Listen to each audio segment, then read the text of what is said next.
जय हरि ओम। अथ श्रीमद्वाल्मीकि रामायणः उत्तरकाण्डः पूर्वार्धम् युद्धकाण्ड एकोनविंशतिः सर्गम्।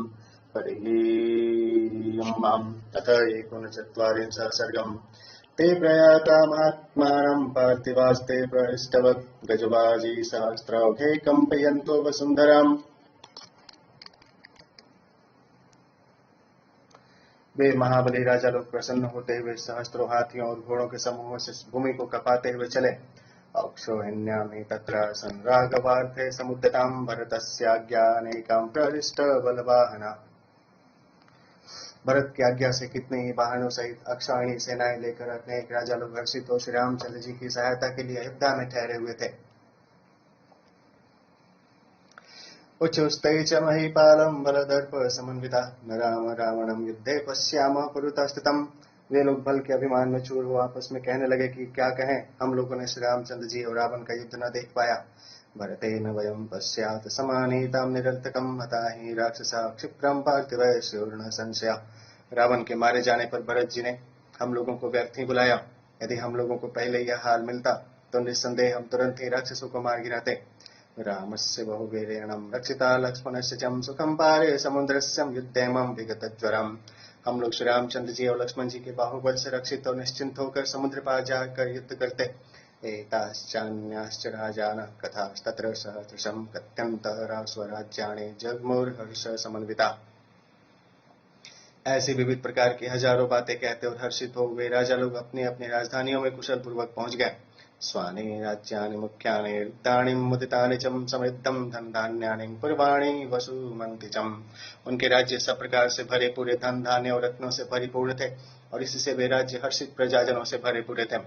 यथा पुराणे ते गत्तं रत्नानि विविधान्यथं रामस्य प्रिय कामार्थम् उपहारं नृपाददौ। उन लोगों ने आपसी अपनी अपनी राजधानी में पहुंचकर श्री रामचंद्र जी की प्रसन्नता संपादन करने के लिए विविध भांति के रत्नों अर्थात उत्तम पदार्थों की भेंट भेजी।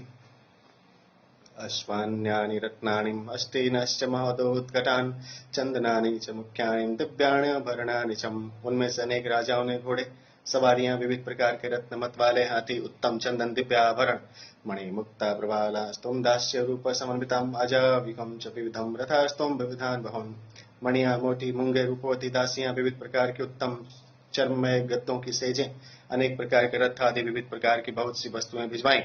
भरतो लक्ष्मणश्चैवं शत्रुघ्नश्च महाबलम् आदाय तानि रत्नानि स्वां पुरीं पुनरागता। महाबलवान भरत लक्ष्मण और शत्रुघ्न उन उत्तम भेंट की वस्तुओं को लेकर अयोध्यापुरी में लौट कर आ गए। आगम्य च पुरीं रम्यामयोध्यां पुरुषर्षभां तानि रत्नानि चित्राणि रामाय समुपानयन्। उन पुरुष श्रेष्ठों ने रम्य अयोध्या में आकर भेंट की वस्तुएं श्री रामचंद्र जी को अर्पण कर दी। प्रतिगृह्य च तत्सर्वं रामः प्रीति समन्वितः सुग्रीवाय ददौ राज्ञे महात्मा कृतकर्मणे विभीषणाय च ददौ तथा न येभ्योऽपि राघवः राक्षसेभ्यं कपिभ्यश्च यद्वित्तो जयमाप्तवान्। श्री रामचंद्र जी ने प्रसन्नता पूर्वक उन भेंटों को अंगीकार कर लिया और पीछे से बड़ा उपकार करने वाले सुग्रीव को, राक्षस राज विभीषण को तथा युद्ध में जिन बानरों और राक्षसों ने श्री रामचंद्र जी को रावण विजय में सहायता दी थी उनको वे सब भेंट की चीजें दे डाली। ते सर्वे राम दत्तानि रत्नानि कपिराक्षसां शिरोर्भिर्धारयामासुर्भुजेन सूच महाबलम्। उन सब बलवान राक्षसों और बानरों ने उन रत्नों को माथे चढ़ा उनको गले में भुजाओं में यथास्थान धारण कर लिया। हनुमन्तं च नृपते इक्ष्वाकुणं महारथं अंगदं च महाबाहु मंकरामारोप्य वीरवान्। इक्ष्वाकु वंशोद्भव महारथी श्री रामचंद्र जी ने महाबलवान अंगद तथा हनुमान को अपनी गोद में बिठा लिया। रामः कमलपत्राक्षं सुग्रीवमिदमब्रवीत् अंगदस्ते सुपुत्रो अयं मंत्री चाप्य नीलात्मजः। युद्धकांड सर्ग 131 के श्लोक 84 में लिखा है, प्रहृष्ट मनसः सर्वे जगमुरेव यथागतम्। एक बार जब श्री रामचंद्र जी सिंहासन रूढ़ होने पर विभीषण एवं सुग्रीव आदि की विदाई कर चुके थे और वे अपने अपने स्थानों को चले भी गए, तब पुनः अब उन सब की विदाई का यही प्रकरण आना सर्वथा विचारणीय है। फिर कमल नयन श्री रामचंद्र जी ने सुग्रीव से कहा, यह अंगद तुम्हारे सुपुत्र और यह पवन नंदन हनुमान तुम्हारे मंत्री हैं। सुग्रीव मंत्रिते युक्तो मम चापि हिते रतो विद्यां पूजां तत्कृते वै हरीश्वरम्। हे सुग्रीव, ये दोनों ही अच्छी सलाह देने में तत्पर और मेरा हित करने में भी सदा दत्तचित्त रहते हैं। हे कपिराज, अतः इनका अनेक प्रकार से मान सम्मान करना उचित है। इसमें प्राधान्य आप ही का है। इत युक्तं व्यपमुञ्चाङ्गादं भूषणानि महायशं सवबंध महारहाणिम तदांगद हनुमत। महायशस्वी श्री रामचंद्र जी ने यह कहकर अपने शरीर से बहुमूल्य भूषण उतार कर अंगद और हनुमान को पहनाए। आभाष्य च महावीर्यान् राघवो यूथ पर्षभान् नीलम नलम केशरीणम कुमुदम गंधमादनम। तत्पश्चात श्री रामचंद्र जी ने बड़े बड़े बलवान वानर उत्पत्तियों से संभाषण किया। नील, नल, केसरी, कुमुद, गंधमादन, श्रेणम पनुसं वीरम मैन्दम द्विविधमेव चं जामवन्तं गवाक्षं च विनत्तं धूम्रमेव चं। सुषेण, पनस, वीर, मैंद, द्विविध, जामवंत, गवाक्ष, विनत, धूम्र। बलिमुखं प्रजघनं च सन्नादं च महाबलं दधिमुखं दधिमुखम् इन्द्रजानु च यूथपम्। बलिमुख, प्रजंग, महाबलवान, सन्नाद, दधिमुख, इंद्रजानु आदि यूथप को मधुरं सलक्षण्या वाचं नेत्राभ्यामपि पन्निवं सुहृदो मे भवन्तश्चं शरीरं भ्रातरस्तथाम्। श्री रामचंद्र जी ने प्रेम दृष्टि से देखा और उससे अत्यंत मधुर वाणी से बोले, आप सब लोग केवल मेरे उपकारी मित्र ही नहीं किंतु मेरे शरीर के और सगे भाई के समान हैं। युष्माविरुद्धतश्चाहं व्यसनात् काननकर्षः धन्यं राजा च सुग्रीवो भवद्भिः सुहृदाम्बरे। हे वानरों, तुमने हमको बड़े भारी दुख से उबारा है। धन्य है राजा सुग्रीव, जिनके आप जैसे हितैषी मित्र हैं। एवं उक्त्वा ददौ तेभ्यो भूषणानि यथारथ वज्राणि च महारहाणि सस्वजे च नरर्षभ। नरश्रेष्ठ श्री रामचंद्र जी ने यह कहकर उन वानर उत्पत्तियों के यथा योग्य बहुमूल्य वस्त्र तथा हीरो के जड़ाऊ गहने बांटे और उनको गले लगाया। ते विबन्ध सुगंधेनि मधुनि मधुपिंगलम मांसानि च सुमूढ़िष्टानि मूलानि च फलानि च। शहद जैसे वर्ण वाले वानर उत्पत्ति सुगंधित मधुपान करते मांस और स्वादिष्ट मूल फल खाते हुए रहने लगे। एवं तेषां निवस्तां मांस सागरो ययो तदाम मुहूर्तमिव ते सर्वे राम भक्त्या च मेनिरे। इस प्रकार रहते रहते उनको कुछ अधिक एक मास से अधिक बीत गया, परंतु श्री रामचंद्र में उनका अनुराग होने के कारण इतना समय भी उनको एक मुहूर्त सा जान पड़ा। रामोऽपि रेमित्तैः सार्धं वानरैः कामरूपिभिः राक्षसैश्च महावीर्यैः ऋक्षश्चैव महाबलैः। श्री रामचंद्र जी भी उन काम रूपी वानरों, महापराक्रमी राक्षसों और महाबली ऋक्षों के साथ विविध प्रकार के क्रीड़ाएं किया करते थे। एवं तेषु ययो मांसोदित्यं शिशिरः सुखं वानराणां प्रहिष्टानां राक्षसानां च सर्वशः। इस प्रकार संतुष्ट मना उन वानरों और राक्षसों को अयोध्या में रहते रहते शिशिर ऋतु का दूसरा मास भी बीत गया। इक्ष्वाकु नगरे रम्ये परं प्रीतिमुपासतां रामस्य प्रीतिकारण्ये कालस्तेषां सुखमेयो। श्री रामचंद्र जी की प्रीति के कारण ऋक्षों, वानरों और राक्षसों का रम्य अयोध्यापुरी में अत्यंत सुखपूर्वक रहते हुए समय व्यतीत होने लगा। उत्तरकांड का 39वां सर्ग पूरा हुआ। ध्यान सूर्य सत्यनारायण भगवान की जय। अतः 44 सर्गम तथा स्मतेषां वसतां ऋक्ष वानर रक्षसां राघवस्तु महातेजां सुग्रीवमिदमब्रवीत्। इस प्रकार वे सब अयोध्या में आनंद पूर्वक रहते थे। एक दिन महातेजस्वी श्री रामचंद्र जी ने सुग्रीव से यह कहा, गम्यतां सौम्य किष्किन्धां दुराधर्षां सुरासुरे पालयस्व सहामात्ते राज्यं निहतकंटकम्। हे सौम्य, अब तुम सुरासुर से दुर्धर्ष किष्किंधापुरी को लौट जाओ और वहां अपने मंत्रियों सहित निष्कंटक राज्य सुख भोगो। अंगदं च महाबाहो प्रीत्यां परमया युतं पश्यन्तं हनुमन्तं च नलं च सुमहाबलम्। हे महावीर, तुम महाबलवान अंगद, हनुमान और नल पर परम प्रीति युक्त दृष्टि रखना। श्रेणं स्वसुरं वीरं तारं च बलिनां वरं कुमुदं चैव दुर्धर्षं नीलं चैव महाबलम्। अपने ससुर सुषेण बलवानों में श्रेष्ठ वीर तार, दुर्धर्ष, कुमुद, महाबली नील, वीरं सत्बलिं चैवं मैन्दं द्विविधमेव चं गजं गवाक्षं गवयं शर्वं च महाबलम्। वीर, शतबली, मैंद, द्विविध, गज, गवाक्ष, गवय, महाबलवान, शरभ, ऋक्षराजं च दुर्धर्षं जाम्बवन्तं महाबलं पश्य प्रीति समायुक्तो गंधमादनमेव चं। महाबली एवं अजय ऋक्षराज, जाम्बवान और गंधमादन पर आपकी प्रीति युक्त दृष्टि रहनी चाहिए। ऋषभं च सुविक्रांतं पल्लवंगं च सुपाटलं केशरीं शर्भं शुंभं शंखचूड़ं महाबलम्। पराक्रमी ऋषभ, सुपाटल, केसरी, शरभ, शुंभ और महाबलवान शंखचूड़ को ये मे सुमहात्मानो मदर्थे तक्त जीवितं पश्यं त्वं प्रीति संयुक्तो मा चैषां विप्रियं कृथा।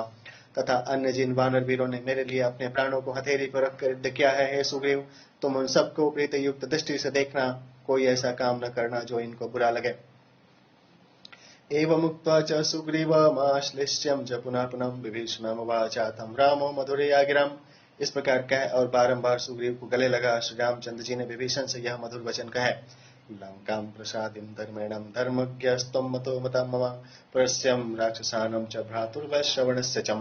हे राक्षसराज, अब आप भी जाएं, हम आपको धर्मात्मा समझते हैं, अतः आप धर्मानुकूल वहां शासन करें। नगरवासियों, राक्षसों और भाई कुबेर के विषय में धर्म बुद्धि रखें। मां च बुद्धिर्मद्धर्मे त्वं कुर्यां राजन कथंचनम बुद्धिमंतो हि राजानो ध्रुवम स्नन्ति मेदिनीम। हे राजन, आप अधर्म की ओर कभी दृष्टि न डालना, क्योंकि बुद्धिमान राजा ही पृथ्वी पर राज्य सुख भोगते हैं। अहम च नित्यशो राजन सुग्रीव सहितस्त्वं स्मर्तव्य पर्यावृत्तं गच्छत्वं विगतज्वर। हे राजन, आप मुझे और सुग्रीव को मत भूल जाना और सदा हम पर प्रीति बनाए रखना। अब आप आनंद पूर्वक यात्रा कीजिए। रामस्य भाषितं श्रुत्वं रक्षवान राक्षसा साधु साध्वैतिम का कुतस्तं प्रशंसन्सु पुनः पुनः। श्री रामचंद्र जी का यह भाषण सुनकर ऋक्ष बानर और राक्षस वाह वाह कहकर बारंबार श्री रामचंद्र जी की प्रशंसा करने लगे। तव बुद्धिर्महाबाहो वीर्यमदभूतमेव च माधुर्यं परमं रामं स्वयं भोरिव नित्यदाम। वे कहने लगे, हे श्री रामचंद्र, आपकी बुद्धि ब्रह्मा जी के समान सदैव प्राणी मात्र का कल्याण करने वाली है। आप में सर्वोत्कृष्ट माधुर्य भी है, आपका पराक्रम भी अद्भुत है। तेषामेवं ब्रुवाणानां मानराणां च रक्षसां हनुमान् प्रणतो बुद्धां राघवं वाक्यं ब्रवीत्। स्नेहो मे परमो राजन् त्वयि तिष्ठतो नित्यदां भक्तिश्च नियता वीरं भावो नान्यत्र गच्छतुम्। इस प्रकार जब वे सब कह रहे थे कि इस बीच में हनुमान जी ने प्रणाम कर श्री रामचंद्र जी से कहा, हे राजन, हे वीर, आप में मेरी परम भक्ति और प्रीति सदा बनी रहे। मेरा मन आपको छोड़ और किसी में अनुरक्त न हो। यावत् राम कथा वीरं चरिष्यति महीतलें तवच्चरीरेव तस्यन्तु प्राणां मन संशयम्। यच्चैत चरित्रं दिव्यं कथामितै रघुनन्दनं तन्ममापसरसो राम श्रावयेयुः नरर्षभम्। हे रघुनंदन, जब तक आपकी यह कथा इस संसार में प्रचलित रहे, तब तक मेरे प्राण मेरे शरीर से कभी नयारे न हो। हे पुरुष श्रेष्ठ श्री राम, आपका यह पवित्र चरित्र तथा यह कथा मुझे अप्सराएं गाकर सुनाया करें। तच्छ्रुत्वाहं ततो वीरं तव चर्यामृतं प्रभो उत्कंठां तामरिष्यामि मेघलेखामिवानिला।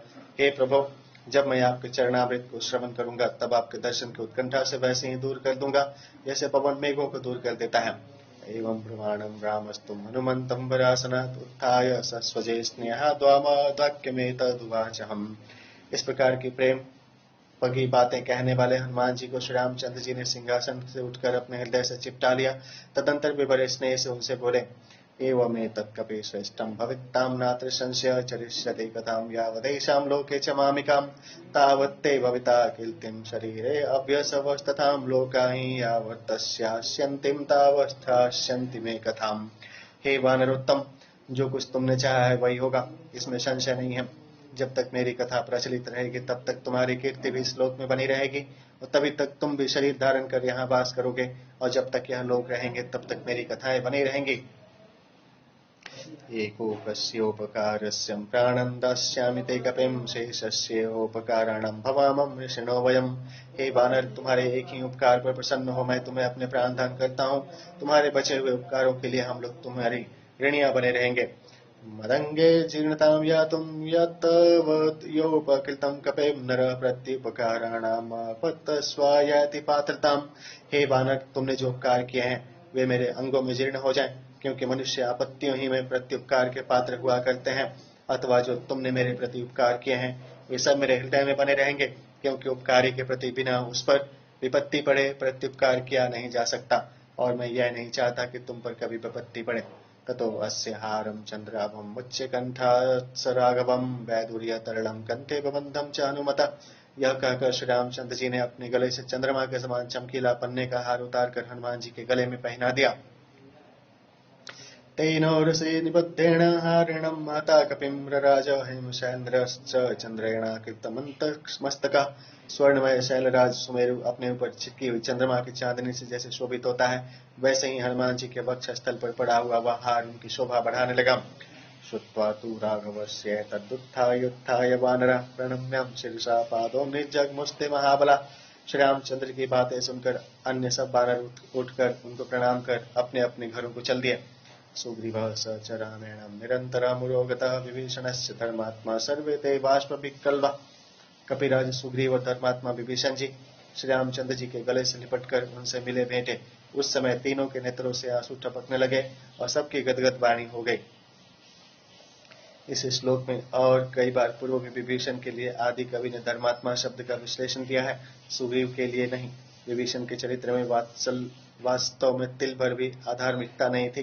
विभीषण की तरह सुग्रीव श्री रामचंद्र जी के मित्र तो थे, किंतु बड़े भाई की स्त्री रखने के कारण आदि कवि ने सुग्रीव के लिए धर्मात्मा शब्द का प्रयोग नहीं किया। यह बात ध्यान में रखनी की है।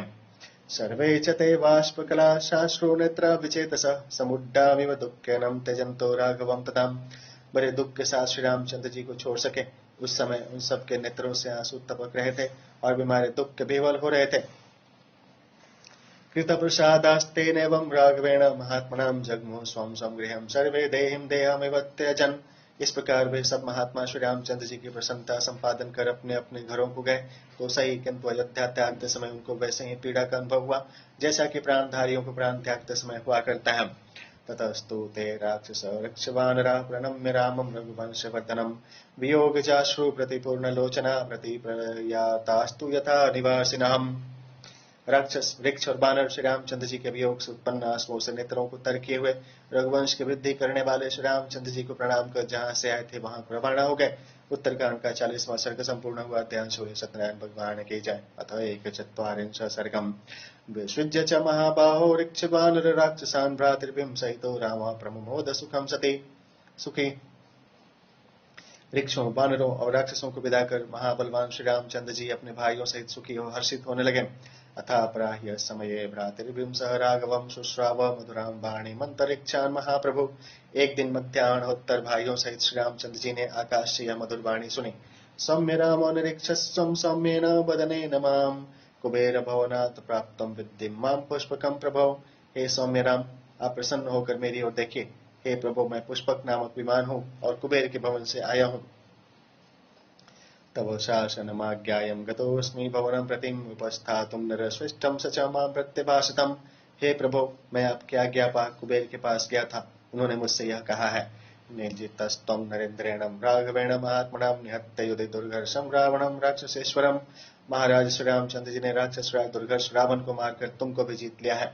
ममापि परमा प्रेतिर्हते तस्मिन् दुरात्मने रावणे सगणे चैवं सपुत्रे सह बांधवे। सेना पुत्रों और बंधु बांधवों से दुष्ट रावण के मारे जाने से मैं भी बहुत प्रसन्न हुआ हूँ। सत्वं रामेण लंकायां निर्जितः परमात्मना वह सौम्य तमेव त्वमहाज्ञावाज्ञापयामि ते। हे सौम्य, परमात्मा श्री रामचंद्र जी लंकेश को जीत कर तुझको लाए हैं, अतः मैं तुझे आज्ञा देता हूँ कि तू उन्हीं की सवारी में रह। परमो ह्यैष मे कामो यत्त्वं राघवनन्दनं बहिर्लोकस्य संज्ञानं गच्छस्वं विगतज्वर। तू भूरादि लोकों में आ जा सकता है, अतः मेरी यही अभिलाषा है। तू श्री रामचंद्र जी की सवारी में रह।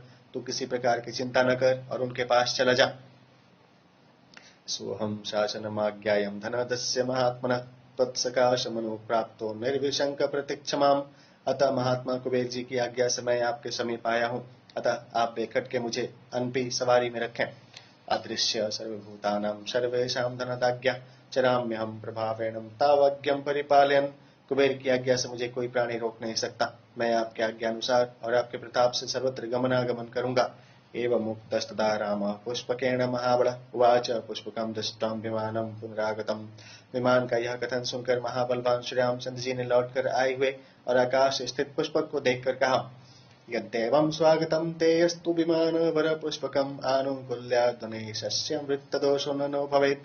हे वाहन श्रेष्ठ, मैं तुम्हारा स्वागत करता हूँ। यदि ऐसा ही है तो बहुत अच्छी बात है। कुबेर की प्रीति के अनुसार ही मुझे तो वर्तना है, जिससे मेरे चरित्र पर कोई धब्बा न लगे। लाजश्चैव तथा पुष्पैर्धूपैश्चैव सुगन्धिभिः पूजयेत् तं महाबाहु राघव पुष्पकं तदाम्। यह कह महावीर श्री रामचंद्र जी ने पुष्पों, खीलों, लाभों, चंदन तथा धूप आदि से पुष्पक का पूजन कर उससे कहा, गम्यतामेति चोवाचम् आगच्छं त्वं स्मरेयतां सिद्धाणां जगतो सम्यं मा विषादेन योजयाम। हे पुष्पक, अब तुम जहाँ चाहो वहाँ जाकर रहो, किंतु जब मैं तुम्हें स्मरण करूं तब यहीं आ जाना। सिद्ध सेवित आकाश मार्ग से हे सौम्य, अब तुम जाओ और किसी बात के लिए दुखी मत हो। प्रतिघातश्च मेवाम्भोध्य यष्टं गच्छतो दिशः एवमस्त्वेति रामेणं पूजयित्वां विसर्जितम्। गमन करते हुए तुम किस चीज से टकराना मत। तुम अपनी इच्छा के अनुसार जहाँ चाहो वहाँ घूमो फिरो। फिर यह कह श्री रामचंद्र जी ने पुष्पक का पूजन कर उसको विदा कर दिया। अभिप्रेतां दिश तस्मात् प्राय तत्पुष्पकं तताम् एवमन्तरिते तस्मिन् पुष्पके सुकृतात्मने तब पुष्पक विमान बहुत अच्छा जो आ गया कहकर जिधर चाहा उधर चला गया। जब पुष्पक विमान कृतार्थ हो चला गया, भरत प्राञ्जलिर्वाक्यमवाचं रघुनन्दनं विबुद्धात्मनि दृश्यन्ते त्वयि वीर प्रशासतिम् अमानुषाणि सत्त्वानि व्याहृतानि मुहुर्मुहुः अनामयश्चमत्तर्ण्यानं सार्गो मासो गतो ह्यहम्। तब भरत जी ने हाथ जोड़कर श्री रामचंद्र जी से कहा, हे वीर, आपके शासन काल में विविध प्रकार के ऐसे अद्भुत प्राणी देख पड़ते हैं और उनकी बोलियां सुन पड़ती हैं जो मनुष्य नहीं है। प्रजा में कोई रोगग्रस्त भी नहीं देख पड़ता। आपको राज्य करते कुछ ही महीने बीते हैं। जीर्णा नामपि सत्त्वानं मृत्युर्नायति राघवम् आरोग प्रसवानार्यो वपुष्मन्तो हि मानवा। इस बीच में हे राघव, जो देहधारी जीवति जीर्ण हो गए हैं वे भी नहीं मरे। स्त्रियों को प्रसव काल में कोई कष्ट नहीं होता। पूर्वासी सब हृष्ट पुष्ट देख पड़ते हैं। हर्षश्चाभ्यधिको राजन्जनस्यं पुरवासिन काले वर्षति पर्जन्यं पातयन्नमृतं पय। हे राजन, पूर्वासी व जनपदवासी अत्यंत हर्षित हैं। बादल भी यथावसर अमृत के समान जल की वृष्टि करते हैं। वातश्चापि प्रवान्ते ते स्पर्शयुक्ता सुखा शिवा ईदृशो नश्चिरं राजा भवेदिति नरेश्वर। मंगलमय पवन भी सदा सुख स्पर्शी होकर चला करता है। हे नरेश्वर, इस प्रकार का राजा तो बहुत दिनों से नहीं हुआ। कत्यन्ति पुरे राजन पौरजानपदा तथा एता वाच सुमधुरं भरतेन समीरिता श्रुत्वा राममुदा युक्तो बभूव नृपसत्तमा। हे राजन, पूर्ववासी और जनपदवासी लोग यही कहते हैं। नृपश्रेष्ठ श्री रामचंद्र जी भाई भरत के ऐसे मधुर वचन सुनकर हर्षित हुए। उत्तरकांड का 41वां सर्ग पूरा हुआ। ध्यान सुले सत्यनारायण भगवान की जय। अथ द्विचत्वारिंशः सर्गम्। स विसृज्य ततो रामः पुष्पकं हेमभूषितं प्रविवेशं महाबाहो रोगशोकवनिकां तदाम्। स्वर्णभूषित पुष्पक विमान को विदा कर महाबाहु श्री रामचंद्र जी अशोक वाटिका में गए।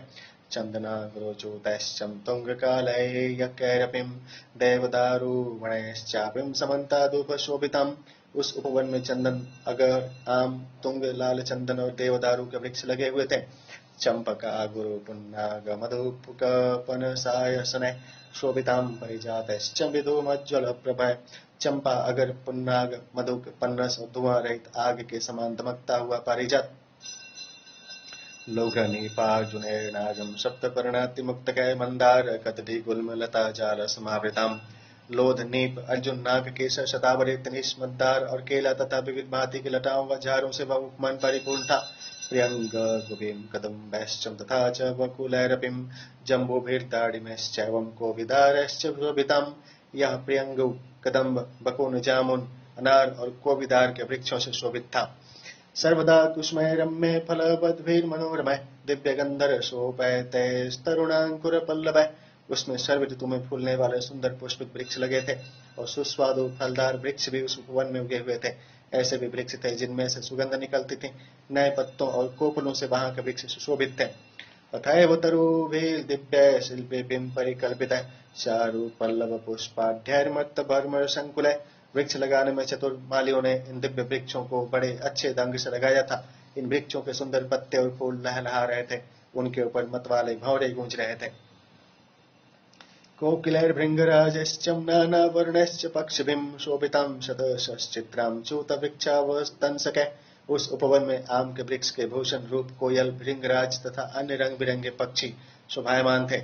शात कुंभ निभा केंचित् केंचिदग्निशिखोपमा नीलांजन निभाश्चान्ये भान्ति तत्र स्वयपादपा। वहां कोई कोई तो पेड़ सफेद रंग के, कोई कोई अग्निशिखा की तरह लाल रंग के, कोई नीलांजन की तरह नीले रंग वाले तथा अन्य प्रकार के भी अनेक वृक्ष थे।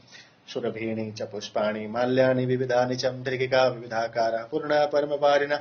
वहां अत्यंत सुगंधित फूल और विविध भांति के पुष्प गुच्छ थे। वहां विविध आकार की बावलियां थी जिनमें स्वच्छ जल भरा हुआ था। माणिक्य कृत सोपाणा स्फटिकांतर कुट्टिमा फुल्ल पद्मोत्पलवनाश्चक्रवाको शोभिता। उन बावलियों में माणिक्य की सीढ़ियां थी और उनकी भीतरी तह स्फटिक पत्थर की बनी हुई थी। उनमें खिले हुए कमल और कुई के फूल शोभायमान थे। वहां चक्रवाक, दात्यो सुखसंघुष्टं हंस सारसनादिता तरुभि पुष्पशबलैर्तीरजैरूप शोभिता। पपीहा, शुक, हंस, सारस बोल रहे थे। उनके किनारों पर फूलों से लदे हुए रंग बिरंगे वृक्ष लहरा रहे थे। प्रकारैर्विविधाकारे शोभिताश्च शिलातले तत्रैव वच वनोदेशे वैधूर्यमणिसन्निभे। उनके प्रकार रंग बिरंगे और अद्भुत पत्थरों के बने हुए थे।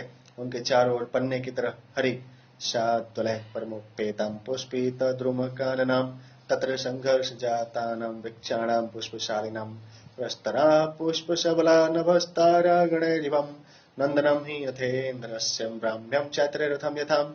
दूब लगी हुई थी। वहां के वृक्ष मानो पारस्परिक ईर्ष्यावश फूलों से लद रहे थे। हवा के झोंकों से आपस में टकराकर पुष्पित वृक्षों के फूल नीचे की पथरीली जमीन पर बिछ जाते थे। उस समय उनकी शोभा ऐसी जान पड़ती थी मानो आकाश में तारागण उदय हुए हों। जैसे इंद्र का नंदन वन और ब्रह्मा का बनाया कुबेर का चैत्र रथ वन शोभायमान देख पड़ता है। तथा भूतं हि रामस्यं काननं सन्निवेशनं ब्रह्म स न गृहोपेतां लता गृह समावृताम्। वैसे ही श्री रामचंद्र जी की यह अशोक वाटिका या अशोक वन शोभायमान थी। इस वाटिका में जगह जगह बैठने के लिए बैठकें पड़ी हुई थी और अनेक लता मंडप बने हुए थे। अशोक बनिकां स्फीतां प्रविश्यं रघुनंदन आसने च शुभाकारं पुष्प प्रकर भूषितम्। ऐसी समृद्ध शालिनी अशोक वाटिका में श्री रामचंद्र जी पधारे और एक बड़े सुंदर फूलों से भूषित आसन पर पूषास्तरण संस्तीर्णे राम सन्निसपादं सीतामादाय हस्तेन मधुमैरेयकं शुचि। जो एक कुश की चटाई पर बिछा हुआ था बैठ गए। वहां सीता को अपने निकट बैठाकर अपने हाथ से स्वच्छ मैरेय नामक मदिरा पाययामास काकुतस्थ शचीमिव पुरंदर मांसानि च समृष्टानि फलानि विविधानि च। काकुतस्थ श्री रामचंद्र जी ने सीता को वैसे ही पिलाई जैसे इंद्र अपनी इंद्राणी शची को पिलाते हैं। वहां पर अच्छे सुस्वादु मांस और विविध प्रकार के फल। रामस्याभयवहारार्थं किंकरास्तुर्णमाहरन् उपानृत्यश्च राजानं नित्यगीता विशारदा। श्री रामचंद्र के व्यवहार्थ टहलुओं ने तुरंत लाकर रख दिए। मांस मदिरा का आवश्यक अंग स्वरूप नाचना गाना भी श्री रामचंद्र जी के सामने आरंभ हुआ। वह नाच मामूली नाच न था बल्कि नाचने गाने में निपुणों का था। अप्सरो रग संगाश्चम किन्नरी परिवारिता दक्षिणा रूपवत्यश्चम स्त्रिया पाणवशंगता उपनृत्यंत काकुतस्थं नृत्य गीत विशारदा मनो विरामा रामस्तां रामो रमयत्तांबरम्। रम्यमासं धर्मात्मा नित्यं परमभूषितां स तया सीतया सार्धमासीनो विरराजाम्। तदंतर अप्सराएं, नागिनें, किन्नरी व परम चतुर एवं रूपवती स्त्रियां मदमाती हो गईं। नाचने गाने में निपुण स्त्रियां श्री रामचंद्र जी के सामने नाचने लगीं। इस तरह मन को प्रसन्न करने वाली एवं श्रृंगार किए हुए उन स्त्रियों का गान व नृत्य श्री राम जी जानकी के साथ उत्तम आसन पर बैठ देखते सुनते रहे। अरुन्धत्याम् इवासीनो वसिष्ठ इव तेजसाम् एवं राम मुदा युक्तः सीतां सुरसुतोपमाम्। रम्यामास वैदेही महन्यहनि देववत् तथा तयोर्विहरतो सीता राघवयोश्चितम्। श्री राम जी जानकी सहित ऐसे बैठे हुए थे मानो अरुंधति जी के पास वशिष्ठ जी बैठे हों। इस प्रकार श्री रामचंद्र जी देव कन्याओं के साथ समान सीता जी को देवताओं की तरह नित्य संतुष्ट करने लगे। इस प्रकार जानकी के साथ विहार करते करते श्री रामचंद्र जी को बहुत दिन व्यतीत गए। अत्य काम चक्षुः कालम शयशिरो भोगतः सदाम दश वर्ष सहस्राणि गतानि सुमहात्मनः प्राप्तयोर विविधान भोगान अतीतः शिशिरागमः। यहाँ तक कि भोग विलास के लिए सुखदायी शिशिर ऋतु भी निकल गई। इस प्रकार विविध प्रकार के भोग विलास करते करते श्री रामचंद्र और सीता जी ने बहुत वर्ष बिता दिए। विविध भोगों को भोगते हुए शिशिर ऋतु भी निकल गई। पूर्वाह्ने धर्म कार्याणि कृत्वं धर्मेण धर्मवित् शेषं दिवस भार्गा धर्मन्तः पुरगतो भवत्। धर्मात्मा श्री रामचंद्र जी पूर्वाहन दोपहर होने के पूर्व तक धर्मानुसार समस्त धर्म कार्य कर दिन का शेष भाग बिताने के लिए रणवास में जाते थे।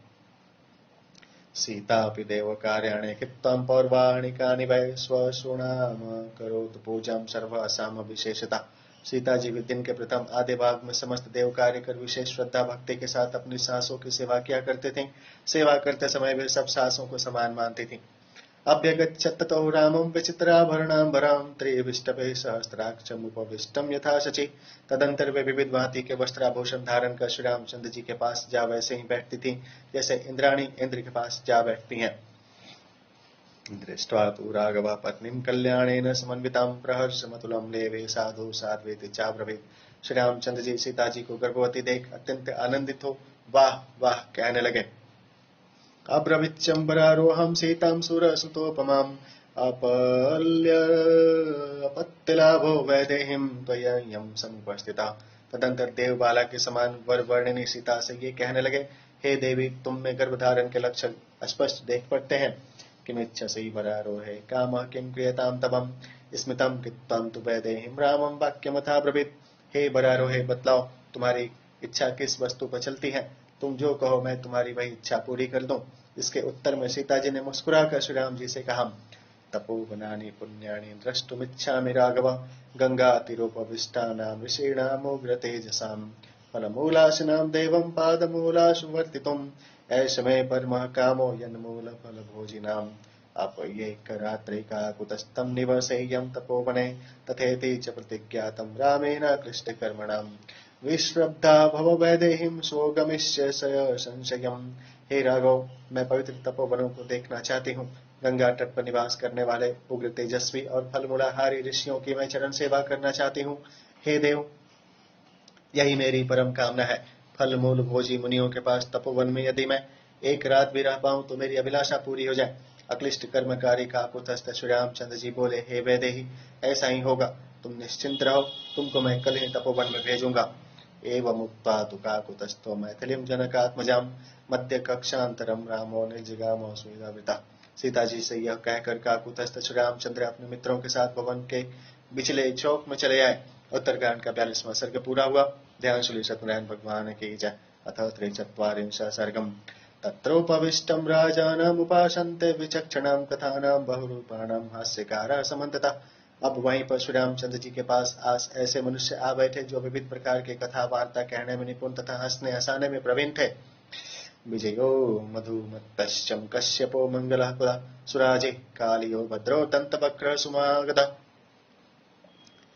विजय, मधुमत्त, कश्यप, मंगल, कुल, सुराजी, कालिय, भद्र, दंतवक्र और सुमागत, एते कथा बहुविधा परिहास समन्विता कथ्यन्ते स्म संघृष्टां राघवस्य महात्मनः।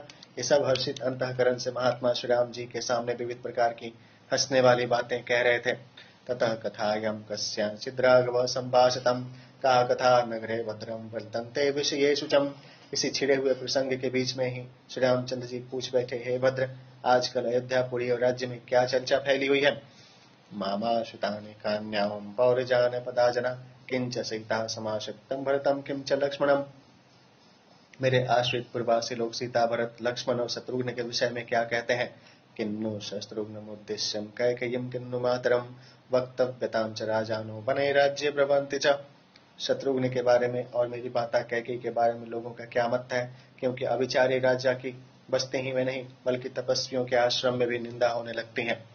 एवं मुक्ते तु रामेणं भद्र प्रांजलिर्ब्रवीत स्थिता शुभां कथा राजन् वर्तन्ते पुरवासिनाम्। जब श्री रामचंद्र जी ने यह कहा तब भद्र हाथ जोड़कर बोला, हे राजन, पूर्ववासी लोग तो श्री महाराज की प्रशंसा ही करते हैं। अयम तो विजयम सौम्यम दशग्रीवमुदार्जितम वो इष्टम स्वपुरे पौरे कथ्यन्ते पुरुषर्षभ। हे पुरुष श्रेष्ठ, हे सौम्य, अयोध्या में आपके द्वारा विशेषकर दशानन का वध कर लंका को सर करने की चर्चा पूर्ववासियों में बहुत हुआ करती है। एवं मुक्तस्तु भद्रेणं राघवो वाक्यं ब्रवीत कथयस्वम्यथा तत्त्वं सर्वो निरवशेषतः। भद्र के इस प्रकार कहने पर श्री रामचंद्र जी ने कहा, या नहीं, वे लोग जो कुछ कहा करते हैं वह सब ज्यों की त्यों कहो। शुभाशुभानि वाक्यानि यान्याहुः पुरवासिनः श्रुत्वा इदानीं शुभं कुर्याम न कुर्याम शुभानि च। अर्थात भली बुरी जो बातें वे कहते हो सो सब कहो, उन सब बातों को सुनकर मैं अच्छा ही करूंगा और बुरे काम छोड़ दूंगा। कथयस्व च विश्रब्धो निर्भयं विगतज्वर कथ्यन्तिं यथा पौरा पापा जनपदेषु च। हे भद्र, तुम निर्भय होकर कहो, अपने मन में किसी प्रकार का संकोच मत करो। मैं जानना चाहता हूँ कि पूर्ववासी और जनपदवासी मेरे संबंध में क्या बुरी बुरी टीका टिप्पणी क्या करते हैं। राघवेणैव मुक्तस्तुं भद्र सुचुरुचिरं वच प्रत्युवाच महाबाहुं प्रांजलि सुसमाहिता। श्री रामचंद्र जी के ये वचन सुनकर भद्र संभल कर और हाथ जोड़कर अति सुंदर वचन बोला। शृणु राजन्यथा पौरः कथ्यांतं शुभाशुभं च त्वरापणरत्यासु वनेषु उपवनेषु च। हे राजन, वन, उपवन, हाट, बास और चौराहों पर पूर्ववासी लोग जो कुछ अच्छी बुरी बातें आपके संबंध में कहा करते हैं सो मैं कहता हूँ, आप सुने। दुष्करम कृतवान राम समुद्रे सेतु बंधनम आशुतम पूर्वकैकेंचिदैवैरपि सदा नवै। वे कहते हैं, श्री रामचंद्र जी ने अति दुष्कर कार्य किया जो समुद्र पर पुल बांध दिया। हमारे पुरखों ने तो क्या, देवता दानवों ने भी ऐसी अनहोनी बात नहीं सुनी थी। रावणश्च दुराघर्षो हतः स बलवाहन वानराश्च अम्बुसं नीतां वृक्षाश्च सह राक्षसैः। श्री रामचंद्र जी ने दुर्धर्ष रावण को सेना तथा वाहनों सहित नष्ट किया है और वानरों, भालुओं और राक्षसों को अपने वश में कर लिया है। हत्वां च रावणं संखे सीतामाहृत्य राघव अमर्षं पृष्ठतः कृत्वं स्ववेश्म पुनरानयत्। श्री रामचंद्र जी ने युद्ध में रावण का संहार कर सीता का उद्धार किया, तो किंतु रावण ने जो सीता का स्पर्श किया था, इस पर उन्होंने कुछ भी विचार न किया और वे सीता को अयोध्या में ले आए। केन्द्रशं हृदये तस्यं सीता संभोगजं सुखम अंकमारोप्य तु पुरां रावणेन बलाढ्यताम्। जिस सीता को पहले रावण बरजोरी अपनी गोद में उठाकर ले गया था, उसी सीता के संभोग का सुख श्री रामचंद्र जी के मन में क्यों कर अच्छा जान पड़ता है। लंकामपि पुराणेताम् अशोकावनिकां गताम् रक्षसां वशमापन्नां कथं रामो न कुतस्यते। रावण ने सीता को लंका में ले जाकर वहां अशोक वाटिका में रखा था और वहां सीता 16 आने रावण की मुट्ठी में थी। इन सब बातों पर विचार कर महाराज के मन में सीता जी के प्रति घृणा क्यों उत्पन्न नहीं होती। अस्माकमपि दारेषु सहनीयं भविष्यतिं यथा हि कुरुते राजं प्रजास्तमनुवर्तते। अब हम लोगों को भी स्त्रियों को ऐसे दोषों को आंख बंद कर सह लेना पड़ेगा, क्योंकि राजा जैसा व्यवहार करता है उसकी प्रजा भी वैसा ही व्यवहार करती है। एवं बहुविधा वाचो वदन्ति पुरवासिनः नगरेषु च सर्वेषु राजन जनपदेषु च। हे राजन, सब नगरों और जनपदों में प्रजाजन इसी ढंग की बहुत सी बातें कहा करते थे। तस्यैवं भाषितं श्रुत्वा राघवः परमार्थवत् उवाच सुहृदः सर्वान् कथमेतद्वदन्तु माम्। भद्र के इस प्रकार के वचन सुन श्री रामचंद्र जी परम व्याकुल हो वहां उपस्थित समस्त सुहृदों से पूछने लगे कि क्या प्रजाजन सचमुच मेरे बारे में ऐसी बातें कहा सुना करते हैं। सर्वे तो शीर्षा भूमा बभीमाद्य प्रमाणम्य च प्रत्युचो राघवं दीनमेव मे तन्न संशय। यह सुन वहां उपस्थित समस्त जनों ने हाथ जोड़ और भूमि पर माथा टेक दुखी हो श्री रामचंद्र जी से कहा, हे पृथ्वीनाथ, निस्संदेह यह बात ऐसी ही है। श्रुत्वा तु वाक्यं काकुतस्थः सर्वेषां समुदीरितं विसर्जयामास तदा वयस्या शत्रुसूदनः। तब शत्रु संहारकारी काकुतस्थ श्री रामचंद्र जी ने उन सब के मुख से भद्र के कथन का अनुमोदन सुन उन समस्त मित्रों को अपने अपने घरों को जाने की आज्ञा दी। उत्तरकांड का 43वां सर्ग संपूर्ण हुआ। अध्याय 16 सत्यनारायण भगवान की जय। अतः चतुश्चत्वारिंशः सर्गम् विसृज्य तु सुहृदर्गं बुद्ध्यां निश्चित्य राघवं समीपे त्वास्तमासीनमिदं वचनं ब्रवीत्। सब हितैषी मित्रों को विदा कर और अपने मन में कुछ निर्णय कर पास खड़े हुए द्वारपाल से श्री रामचंद्र जी बोले, शीघ्रमानय सौमित्रिं लक्ष्मणं शुभलक्षणं भरतं च महाभागं शत्रुघ्नं पराजितं। तुम शीघ्र जाकर सुमित्रा नंदन एवं शुभ लक्षण संपन्न लक्ष्मण, महाभाग भरत और अजय शत्रुघ्न को लिवा लाओ। रामस्य वचनं श्रुत्वा द्वारस्थो मूर्धनि कृतांजलि लक्ष्मणस्य गृहं गत्वा प्रवेशानानिवारितः। द्वारपाल श्री रामचंद्र जी की यह आज्ञा सुनते ही हाथ जोड़ शीश नवा पहले बड़ी फुर्ती के साथ बिना रोक टोक लक्ष्मण जी के घर में गया। वाच सुमहात्मानं वर्धयित्वां कृतांजलि द्रष्टुमिच्छति राजा त्वं गम्यतां तत्र माचिरम्। वहां जा उसने लक्ष्मण जी को प्रणाम कर उनसे कहा, महाराज आपसे मिलना चाहते हैं, अतः आप वहां अति शीघ्र पधारे। बाढ़मित्येव सौमित्रिं कृत्वा राघव शासनं भ्रातृवधामारोह्यं राघवस्य निवेशनम्। तब लक्ष्मण जी ने श्री रामचंद्र जी की आज्ञा सुन कहा, बहुत अच्छा। फिर मैं रथ में बैठ बड़ी तेजी से श्री रामचंद्र जी के भवन की ओर रवाना हुए। प्रयान्तं लक्ष्मणं दृष्ट्वा दास्तो भरतमन्तिकात् उवाच भरतं तत्रं वर्धयित्वां कृतांजलि। लक्ष्मण जी को जाते हुए देख द्वारपाल विनीत भाव से भरत जी के पास गया और हाथ जोड़कर उनसे बोला, विनयावनतो भूत्वां राजां त्वां द्रष्टुमिच्छतिं भरतस्तु वच श्रुत्वां दास्ताद्राम समीरिताम्। उसने भरत जी से बड़ी अधीनताई से कहा, महाराज आपसे मिलना चाहते हैं। भरत जी द्वारपाल से श्री रामचंद्र जी की आज्ञा सुन उत्पपातासनातुरणं पद्मयामेव महाबल दृष्ट्वा प्रयान्तं भरतं त्वरमाणः कृतांजलि। वे महाबली आसन छोड़ तुरंत उठ खड़े हुए और मारे जल्दी के सवारी आने की प्रतीक्षा न कर पैदल ही चल दिए। भरत जी को जाते देख द्वारपाल हाथ जोड़कर तुरंत शत्रुघ्न भवनं गत्वां ततो वाक्यमुवाचहम् एह्या गच्छ रघुश्रेष्ठं राजा त्वां द्रष्टुमिच्छते। शत्रुघ्न के भवन में गया और उनसे भी यही बात कही कि आइए महाराज आपसे शीघ्र मिलना चाहते हैं।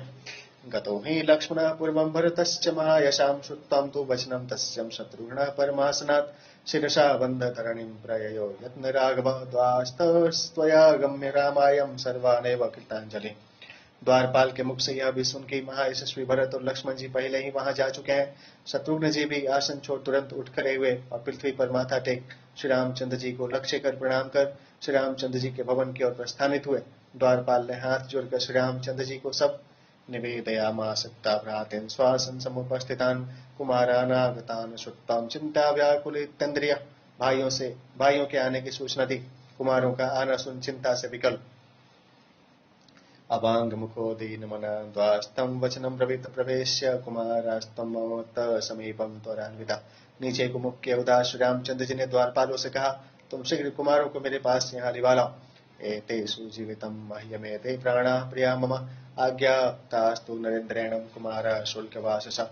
क्योंकि वे ही मेरे जीवन के आधार हैं और वे ही मेरे प्राण प्रिय हैं। श्री रामचंद्र जी की आज्ञा सुन सफेद पोशाक पहने हुए तीनों कुंवर प्रवाह प्रज्वल्यो भुक्तम विवेशोस्ते समाहिता ते तो दृष्ट्वा मुखम तस्यं सग्रहं शनिनं यथाम संध्यागतमिवादित्यं प्रभवा परिवर्जितं बाष्पूर्णे च नयने दृष्ट्वा रामस्य धीमता अतः शोभम यथा पद्मं मुखम वीक्ष्यं च तस्य ते। बड़ी सावधानी से और हाथ जोड़े हुए श्री रामचंद्र जी के भवन के भीतर गए। उन लोगों ने श्री रामचंद्र जी का मुखमंडल ग्रहण लगे हुए चंद्रमा की तरह अथवा अस्तोल मुख सूर्य की तरह मलिन देखा। उन बुद्धिमानों ने श्री रामचंद्र जी की आंखों में आंसू भरे हुए देखे। शोभाहीन कमल पुष्प की तरह श्री रामचंद्र जी का मुख निहार उन लोगों ने। ततो अभिवाद्य त्वरिता पादो रामस्य मूर्धवि तस्थो समाहिता सर्वे रामस्त्वशून्यवर्तयत्। श्री रामचंद्र जी के चरणों पर माथा टेक उनको प्रणाम किया। तदंतर वे हाथ जोड़ खड़े रहे, किंतु उस समय श्री रामचंद्र जी केवल आंखों से आंसू बहाते रहे। तान परिष्वज्य बाहुभ्याम उत्थाप्यं च महाबल आसनेष्वासते इत्युक्तम ततो वाक्यम जगादहम्। कुछ देर बाद श्री रामचंद्र जी ने दोनों भुजाओं से सबको गले लगाया और उनसे आसनों पर बैठने को कहा। तदंतर वे बोले, भवन्तु मम सर्वस्वं भवन्तो जीवितं मम भवदिश्यं कृतं राज्यं पालयामि नरेश्वर।